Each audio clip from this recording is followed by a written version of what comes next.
ஆண் பாவம் பொல்லாதது படத்துல ஃபர்ஸ்ட் ஸ்டார்ட்டிங்ல டிவில சிவனும் பார்வதியும் சண்டை போடுற மாதிரி ஓடிக்கிட்டு இருக்கும்.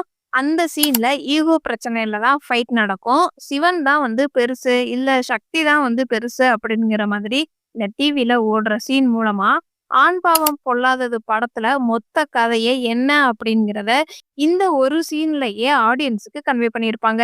அதே மாதிரி படத்தோடைய கிளைமாக்ஸ்லயும் எல்லா பிரச்சனையும் முடிஞ்சு சிவாவும் சக்தியும் படம் பார்த்துக்கிட்டு இருப்பாங்க. அப்பயுமே வந்து சிவனுடைய மேல தான் வந்து தப்பு இருக்குது அப்படிங்கிற மாதிரி சக்தி சொல்லுவாங்க. ஆனா டிவில ஓடுற கதையில வந்து மன்னிச்சிடுங்க அப்படின்னு சொல்லி பார்வதி வந்து சிவன் கிட்ட மன்னிப்பு கேட்டு சேர்ந்துருவாங்க. ஆனா ஆண் பாவம் பொல்லாதது படத்துல சக்தி வந்து படத்துல சிவன் மேல தானே தப்பு இருக்குது அப்படின்னு சொல்லும்போது, சிவா தான் வந்து ஆமா அப்படின்னு சொல்லி சிவன் மேல தான் தப்பு இருக்குது அப்படின்னு பொய் சொல்லி அட்ஜஸ்ட் பண்ணி போவாரு. ரியோ நடிச்சு ரீசெண்டா ரிலீஸ் ஆன படம் ஆண் பாவம் பொல்லாதது. இந்த படத்தோடைய ஹிடன் டீடைல்ஸ் தான் நாம இந்த வீடியோல பார்க்க போறோம். இந்த வீடியோல ஸ்பாய்லர்ஸ் இருக்கும். ஸோ படத்தை பார்த்தவங்க இந்த வீடியோவை பாருங்க. இப்போ இந்த படம் டிஸ்னி ஹாட்ஸ்டார் ஓடிடில அவைலபிளா இருக்குது. வேணுங்கிறவங்க செக் பண்ணி பாருங்க. இந்த படத்துல விக்னேஷ்காந்த் வந்து லாயர் நாராயணன் கேரக்டர்ல ப்ளே பண்ணியிருப்பாரு. இவருடைய கேரக்டர் எடுத்துக்கிட்டோம் அப்படின்னா, இவர் ஒரு லாயரா இருப்பாரு. ஆல்ரெடி டைவர்ஸ் ஆனவராகவும் இருப்பாரு. இவர் எப்படி டைவர்ஸ் ஆயிருப்பாங்க அப்படின்னா, ஒரு குடும்ப சண்டையில நல்ல குடும்பத்துல பிறந்தவங்க யாரும் இந்த மாதிரி பேச மாட்டாங்க அப்படின்னு இந்த ஒரு வார்த்தை வந்து கோவத்துல விட்டுருப்பாரு. அதுக்கப்புறம் என்னதான் வந்து நாராயணன் லட்சுமி கிட்ட மன்னிப்பு கேட்டாலும், ஏன் லட்சுமினால இந்த வார்த்தையை சாதாரணமா எடுத்துக்க முடியல அப்படிங்கிறதுக்கான டீட்டெயிலா தான் லட்சுமியோடைய அம்மா அப்பா யாரும் கிடையாது அப்படிங்கிற மாதிரி சிவா கிட்ட நாராயணன் வந்து சொல்லியிருப்பாரு. ஸோ லக்ஷ்மிக்கு வந்து அம்மா அப்பா தெரியாததுனால தான் இவங்களுக்கு இந்த வார்த்தை வந்து ரொம்பவே ஹர்ட் ஆயிருந்திருக்கும். சண்டை போட்டதுனால தான் திரும்பவும் லக்ஷ்மி வந்து நாராயணன் கிட்ட ஈகோனால பேச முடியாம டைவர்ஸ் ஆயிருக்கும் அப்படிங்கிற மாதிரி சொல்லியிருப்பாங்க. நாராயணன் வந்து 2 வருஷமா சஸ்பெண்ட்ல இருந்தாங்க அப்படிங்கிற மாதிரி சொல்லியிருப்பாரு. அப்ப அந்த 2 வருஷம் என்ன பண்ணுனாரு அப்படிங்கிறதுக்கான டீட்டெயிலா தான் யூடியூப் சேனல் நடத்துற மாதிரி காமிச்சிருப்பாங்க. சிவா வந்து எப்படி நாராயணன் கிட்ட வந்திருப்பாரு அப்படிங்கிறதுக்கான ரெஃபரன்ஸா யூடியூப் சேனலோடைய ஃபாலோவர்ஸ் நானு அப்படின்னு சொல்லியிருப்பாரு. சிவா வந்து நாராயணன் கிட்ட வர்றதுக்கு சரியான ஒரு ரீசனை சொல்லியிருப்பாங்க. நாராயணன் வந்து டைவர்ஸ் ஆகும்போது கண்ணாடி போட்டிருக்க மாட்டாரு. இதே இது டைவர்ஸ் ஆனதுக்கு அப்புறம் பிரசன்ட் லைஃப்ல கண்ணாடி போட்டிருக்கிற மாதிரி காமிச்சிருப்பாங்க. ஸோ பாஸ்ட் லைஃபுக்கும் பிரசன்ட் லைஃபுக்கும் கண்ணாடியை வச்சு டிஃபரன்ஷியேட் பண்ணியிருப்பாங்க. இந்த படத்துல சிவாவுடைய கேரக்டர் பில்டப் கொடுக்கறத விட நாராயணனுடைய கேரக்டர் தான் நல்லாவே பில்டப் பண்ணியிருப்பாங்க. நாராயணனுக்கு என்னதான் வந்து டைவர்ஸ் ஆனாலும் இவருடைய மனசுக்குள்ள இன்னுமே லட்சுமியும் அவருடைய குழந்தையும் இருக்கிறாங்க அப்படிங்கிறதுக்கான ரெஃபரன்ஸா இந்த ஒரு சீன்ல இவங்க 2 பேரும் சேர்ந்து இருக்கிற போட்டோஸும் மாட்டி வச்சிருப்பாரு. இந்த படத்துல ஷீலா வந்து லக்ஷ்மிங்கிற ரோல்ல ப்ளே பண்ணியிருப்பாங்க. நாராயணன் ஜெயிக்கணும் அப்படிங்கிறதுக்காக தான் ஈகோனால டைவர்ஸே ஆயிருக்கும். அதனாலதான் சக்தி வந்து டைவர்ஸ்னு வந்ததும் உடனே ஓகே சொல்லியிருப்பாங்க. ஃபர்ஸ்ட் சக்திக்காகவும் சிவாவுக்காகவும் வாதாடும் போது அந்த கோர்ட் சீன் வந்து ஃபுல் ஃப்ரேமா தெரியும். இதே இது ஒரு டைலாக் பேசும்போது ஒரு பாஸ் விட்டு இவருக்காக இவருடைய கருத்தை முன்னாடி வைக்கும்போது நாராயணன் மட்டும் ஃபோக்கஸ் பண்ணி பேக்ரவுண்ட ஃபுல்லாமே வந்து பிளர் பண்ணியிருப்பாங்க. அதே மாதிரி இந்த வசனம் எல்லாமே லக்ஷ்மிக்காக தான் சொல்லப்படுது அப்படிங்கிறதுக்கான ரெஃபரன்ஸா லக்ஷ்மி மட்டும் ஃபோக்கஸ் பண்ணியிருப்பாங்க. அவங்க பின்னாடி இருக்கிறவங்க எல்லாருமே வந்து பிளர் பண்ணியிருப்பாங்க. கிளைமாக்ஸ்ல அவங்க பொண்ணு வந்து நாராயணன் கிட்ட பேச விட்டுருப்பாங்க. ஆனா லக்ஷ்மி பேசுவாங்களா அப்படிங்கிறதுக்கான ரெஃபரன்ஸா இவங்களுக்கு முன்னாடி ஒரு ஜன்னல் இருக்கும். அதாவது இவங்க வந்து பேச மாட்டாங்க அப்படிங்கிறத இந்த ஜன்னல் மூலமா ஆடியன்ஸுக்கு கன்வே பண்ணியிருப்பாங்க.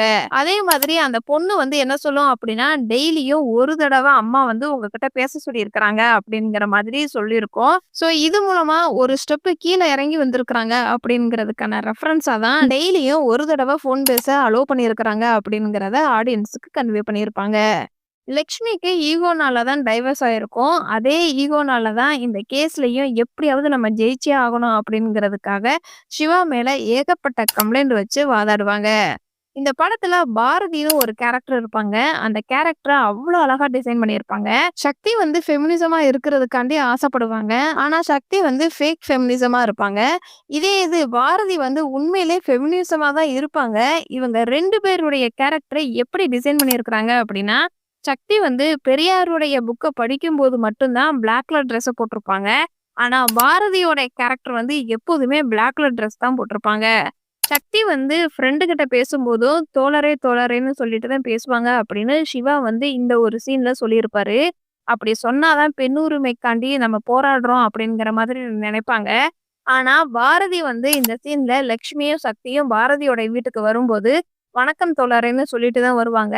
அப்ப எனக்கு அவ்ளோ பெரிய வார்த்தைலாம் வேண்டாம் அப்படின்னு சொல்லி, அவ்வளவு பெருந்தன்மையா நடந்துக்கிற மாதிரி காமிச்சிருப்பாங்க. அதே மாதிரி தோழரே அப்படின்னு கூப்பிட்டா தான் பெண் உரிமைக்காண்டி போராடுறோம் அப்படிங்கிறதெல்லாம் கிடையாது அப்படிங்கிற மாதிரியும் ஆடியன்ஸுக்கு கன்வே பண்ணியிருப்பாங்க. பாரதியோடைய வீடு பார்த்தோம் அப்படின்னா, விடுதலை இல்லம்னு பேர் வச்சிருப்பாங்க.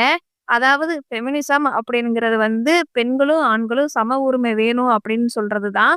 ஸோ யாருக்கும் யாரும் கட்டுப்பாட்டுக்குள்ள இல்ல அப்படிங்கிற மாதிரியும், ஃப்ரீடமா இருக்கணும் அப்படிங்கிறதுக்காண்டி டீட்டெயிலா தான் இவங்களுடைய வீட்டுடைய பேருமே வந்து விடுதலை இல்லம் அப்படிங்கிற மாதிரி வச்சிருப்பாங்க. அதே மாதிரி இவங்களுடைய பேருமே வந்து பாரதின்னு இருக்கும். மகாகவி சுப்பிரமணிய பாரதி வந்து எவ்வளவு நல்லது செஞ்சிருந்தாலும் ஃப்ரீடத்துக்கும் ஃபைட் பண்ணவரு. ஸோ அவருடைய பேரை கனெக்ட் பண்ற விதமா இவங்களுடைய கேரக்டருக்கு பாரதின்னு வச்சிருப்பாங்க. லக்ஷ்மியும், சக்தியும் பாரதியோட வீட்டுக்கு வந்திருப்பாங்க. அப்ப வரும்போது பாரதியோட ஹஸ்பண்ட் வந்து படம் வரைஞ்சுகிட்டு இருப்பாரு. அப்ப ஃபர்ஸ்ட் சீன்ல என்ன படம் வரையறாரு அப்படிங்கிறது சரியா நமக்கு தெரியாது. அவுட்லைன் மட்டும் தான் குடுத்திருப்பாங்க. இதே இது பாரதி மூலமா தான் சக்திக்கு வந்து சிவாவுடைய அருமையே புரியும். ஸோ இந்த சீன்ல தான் வந்து சக்திக்கு சிவா மேல திரும்பவும் லவ் வரும். ஸோ பாரதி வந்து சக்திக்கு எப்படி புத்திமதி சொல்றாங்களோ, அதே மாதிரி தான் இவங்க திருந்திட்டாங்க அப்படிங்கிற மாதிரியும், அதே மாதிரி சக்திக்கு ஞானம் பிறந்துருச்சு அப்படிங்கிற மாதிரியும் அந்த புத்தர் மூலமா ஆடியன்ஸுக்கு கன்வே பண்ணியிருப்பாங்க. அதே மாதிரி சிவாவுக்கு தீபா வந்து அட்வைஸ் பண்ணுவாங்க. அத கனெக்ட் பண்ற விதமா தான் சக்தி வந்து ஹஸ்பண்ட் என்ன சொல்றாங்களோன்னு பயப்படாம நிம்மதியா இருக்கணும்னு நினைப்பாங்க. சோ சக்திய அப்பதான் வந்து சிவா புரிஞ்சுக்குவாரு.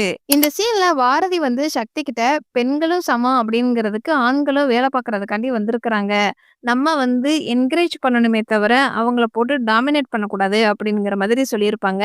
இந்த டயலாக்க கனெக்ட் பண்ற விதமா தான் சிவா வந்து ரீல்ஸ் போடுறதுக்கு அலோவ் பண்ணியிருப்பாரு.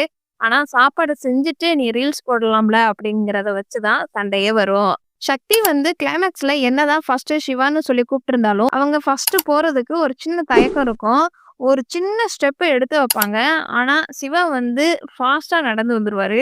அதுக்கப்புறம் தான் சக்தி வருவாங்க.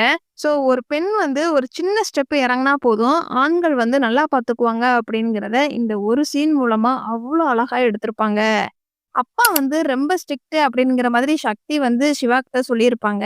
அப்பாவ பத்தி என்ன சொல்லியிருப்பாங்க அப்படின்னா, அப்பாவுக்கு வந்து என் மேல கோவம் இருந்தாலும் எங்க அம்மாவ தான் போட்டு அடிப்பாங்க அப்படிங்கிற மாதிரி சொல்லியிருப்பாங்க. இந்த டயலாக்க கனெக்ட் பண்ற விதமா தான் செகண்ட் ஹாஃப்ல சக்தி வந்து ஒரு கட்டத்துல லக்ஷ்மியோட வீட்ல ஸ்டே பண்ணியிருப்பாங்க. அப்ப பொண்ண பாரு எப்படி வளர்த்துருக்குற அப்படின்னு கோவப்பட்டு அவங்க அம்மாவ தான் அடிக்கிறதுக்கு கை ஓங்குவாங்க. இந்த படத்துல ஒரு சில டிரான்சிஷன்லாம் நல்லா இருக்கும். சிகரெட்ட பத்த வச்ச உடனே கல்யாணத்துல வந்து அந்த ஹோமத்துல தீ வர்றது, 400 வருஷம் உன்னோட சேர்ந்து வாழணும்னு சொல்லும்போது 400 டேஸ்ன்னு போட்டு டைவர்ஸ்க்கு அப்ளை பண்றது, 28,000 அதிகமா யூஸ் பண்ணிட்ட அப்படின்னு சொல்லி சக்திக்கும் சிவாவுக்கும் சண்டை வரும். அப்ப சக்தி வந்து கோச்சுட்டு வெளியில போவாங்க. அதுக்கப்புறம் வெளியில இருந்து சிவா உள்ளக்க வர்ற மாதிரி காமிச்சிருப்பாங்க. அப்ப லைட் எஃபெக்ட் சின்னதா சேஞ்ச் ஆயிருக்கும். ப்ரீ கிளைமேக்ஸ்ல நாராயணன் வாதாடும்போது அவருக்காக பேசுவாரு. அப்ப ஃபிளாஷ்பேக் போயிட்டு வர்றது. இந்த மாதிரி சின்ன சின்ன டிரான்சிஷனா அவ்வளோ அழகா இந்த படத்துல காமிச்சிருப்பாங்க. இந்த படத்துல டிடெக்டிவா ஒருத்தர் வருவாரு. அவர் போட்டிருக்கிற காஸ்டியூம் வந்து டிடெக்டிவ் காஸ்டியூம் மாரி போட்டு வருவாரு. படம் ஃபுல்லாவே ஒரே காஸ்டியூம் தான் யூஸ் பண்ணியிருப்பாரு. இந்த படத்துல ஸ்டார்ட்டிங்ல 2 கப் இருக்கும். அதுல ஒரு கப் வந்து மணின்னு எழுதியிருக்கும். இன்னொரு கப் வந்து ஹாப்பினஸ்ன்னு எழுதியிருக்கும். சக்தி வந்து எப்போதுமே ஃப்ரீடமா இருக்கணும் அப்படின்னு நினைச்சு ரொம்ப காஸ்ட்லியாவே செலவு பண்ணுவாங்க. ஸோ மணி அப்படிங்கிறது வந்து சக்தியை குறிக்கக்கூடியது. அதனாலதான் இந்த ஒரு சீன்ல சக்தி டீ குடிக்கும்போது மணின்னு எழுதியிருக்கிற இந்த கப்பை வந்து யூஸ் பண்ணியிருப்பாங்க. இதே இது ஹாப்பினஸ் அப்படிங்கிறது வந்து சிவாவுடையது. அதனாலதான் அவர் இருக்கிறத வச்சுட்டு நேச்சுரலா சந்தோஷமா இருக்கணும்னு ஆசைப்படுவாரு. அதனாலதான் அவருடைய கப்புக்கு ஹாப்பினஸ்ங்கிறத மென்ஷன் பண்ணியிருப்பாங்க. அதே மாதிரி இந்த படத்துல பொதுவா மாப்பிள்ளை எப்படி செலக்ட் பண்ணுவாங்க, பொண்ணுங்க எப்படி ஹஸ்பண்ட செலக்ட் பண்ணுவாங்க அப்படிங்கிறத பிராக்டிக்கலா ஓப்பனா காமிச்சிருப்பாங்க. என்னதான் பொண்ணு வீட்டுக்காரங்க வந்து ஜாதகத்தை எடுத்துட்டு போய் பொருத்தம் இருக்கான்னு பார்க்கும்போது, மாப்பிள்ளைக்கு ப்ராப்பர்ட்டி எல்லாம் இருக்குதான்னு டிஸ்கஷன் பண்ணி தான் மாப்பிள்ளைய செலக்ட் பண்ணுவாங்க. அதே மாதிரி இந்த பக்கத்து சக்தி வந்து சோசியல் மீடியால ரொம்ப இன்வால்வ்மெண்ட்டா இருப்பாங்க. சிவாவுடைய ப்ரொஃபைல கண்டுபிடிச்சு என்னென்ன ஃபோட்டோஸ் எல்லாம் போஸ்ட் பண்ணியிருக்கிறாங்க அப்படிங்கிறத வச்சு நல்லா செலவு பண்ணுவானா, அவன் என்னென்ன பொருளெல்லாம் வச்சிருக்கிறான் அப்படிங்கிறத பார்த்து ஃப்ரெண்டு கிட்ட டிஸ்கஷன் பண்ணி தான் செலக்ட் பண்ணுவாங்க. இந்த ஒரு ஃப்ரேம்ல பரதநாட்டியம் ஆடும்போது அந்த பாட்டோடைய லிரிக்ஸுக்கு ஏத்த மாதிரியே அந்த ஃப்ரேம்ல கோயில் கோபுரத்தையும் கவர் பண்ணியிருப்பாங்க. இந்த படத்துல சிவா வந்து படம் ஸ்டார்ட்டிங்ல இருந்து எண்டிங் வரைக்குமே ஒரு கால்குலேட்டர் வச்சு ஒரு வாட்ச் யூஸ் பண்ணியிருப்பாரு. இந்த படம் ஃபுல்லாவே அவர் என்னதான் வந்து செலவு பண்ணுனாலும், தேவைக்கானது மட்டும் தான் செலவு பண்ணுவாரே தவிர, அனாவசியமான பொருள செலவு பண்ண மாட்டாரு. இத வச்சு தான் சக்திக்கும், சிவாவுக்கும் சண்டையே வரும். "நீ எனக்கு காஸ்ட்லியான கிஃப்ட் வாங்கி தர மாட்டேங்கிற, நீ என்னைய சர்ப்ரைஸ் பண்ண மாட்டேங்கிற" அப்படின்னு சொல்லி சண்டை வரும். இவர் கணக்கு பண்ணி தான் வாழ்வாரு அப்படிங்கிறதுக்காண்டி கூட கையில கால்குலேட்டர் வாட்ச் கட்டியிருக்கலாம். இந்த ஒரு போலீஸ் ஸ்டேஷன் சீன்ல ஆம்பளை ஆளுங்கள கண்டாலே பிடிக்காத மாதிரி தான் வந்து ஸ்டார்ட் பண்ணியிருப்பாங்க. ஒருத்தர் வந்து ஜெயிலுக்குள்ள உட்கார்ந்திருப்பாரு. இன்னொருத்தர் வந்து நான் வந்து ஏன் எக்ஸ் ஒய்ஃப்க்கு பணம் குடுக்கணும் அப்படிங்கிற மாதிரி சொல்லி கம்ப்ளைண்ட் பண்ணுவாரு. அப்ப இந்த இடத்துல வந்து பொண்ணுக்கு சப்போர்ட் பண்ணி தான் பேசுவாங்க. இந்த நேரத்துல தான் வந்து சிவாவுடைய கேஸும் உள்ளக்க வரும். அப்ப போலீஸோடைய சப்போர்ட் வேணும் அப்படிங்கிறதுக்காண்டி நாராயணன் வந்து ஒரு டீயும் A4 ஷீட் பண்டலும் குடுத்து சப்போர்ட்டுக்கு போலீஸ அரேஞ்ச் பண்ணியிருப்பாரு. அதுக்கப்புறம் தான் அங்க இருக்கிற ஒரு போலீஸ் வந்து சிவாவுக்கு சப்போர்ட் பண்ணி பேசுவாங்க. ஸோ இந்த சீன்லயுமே வந்து பிராக்டிகலா என்ன பண்ணணும்னா என்ன நடக்கும் அப்படிங்கிறத அவ்வளோ அழகா காமிச்சிருப்பாங்க. ப்ரீ கிளைமேக்ஸ்ல லக்ஷ்மி கிட்ட சக்தி வந்து சாரி கேட்பாங்க. கேஸ்ல இருந்து தோத்துட்டோம் அப்படிங்கிற மாதிரி. அப்ப லக்ஷ்மி வந்து இட்ஸ் யுவர் சாய்ஸ் அப்படின்னு சொல்லுவாங்க. சக்திக்கும் சிவாவுக்கும் பிரச்சனையே வந்து இட்ஸ் மை சாய்ஸா இருக்க விட மாட்டேங்கிறான் அப்படிங்கிறதா தான் இருக்கும். ஸோ லக்ஷ்மி வந்து சக்திய புரிஞ்சுக்கிட்டதுனால இவங்க 2 பேருமே வந்து சமாதானமா இருக்கிற மாதிரி காமிச்சிருப்பாங்க. ஆண் பாவம் பொல்லாதது படத்த ஒரு தடவையாவது நீங்க பார்த்திருக்கீங்க அப்படின்னா இந்த வீடியோக்கு லைக் பண்ணுங்க.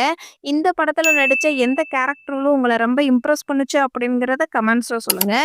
இதுக்கு முன்னாடி நம்ம சேனல்ல ஆண் பாவம் பொல்லாதது படத்தோடைய ஹிடன் டீடைல்ஸ் வீடியோ பார்ட் 1 நீங்க இன்னும் பார்க்கல அப்படின்னா கமெண்ட் பாக்ஸ்ல லிங்க் இருக்குது. செக் பண்ணி பாருங்க. ஆண் பாவம் பொல்லாதது படத்துல இதெல்லாம் நான் நோட் பண்ண சின்ன சின்ன ஹிடன் டீடைல்ஸ். இந்த மாதிரி படத்தோட ஹிடன் டீடைல்ஸ் நீங்க இன்னும் தெரிஞ்சுக்கணும் அப்படின்னா நம்மளுடைய சேனலை சப்ஸ்கிரைப் பண்ணி பெல் ஐக்கானையும் கிளிக் பண்ணுங்க.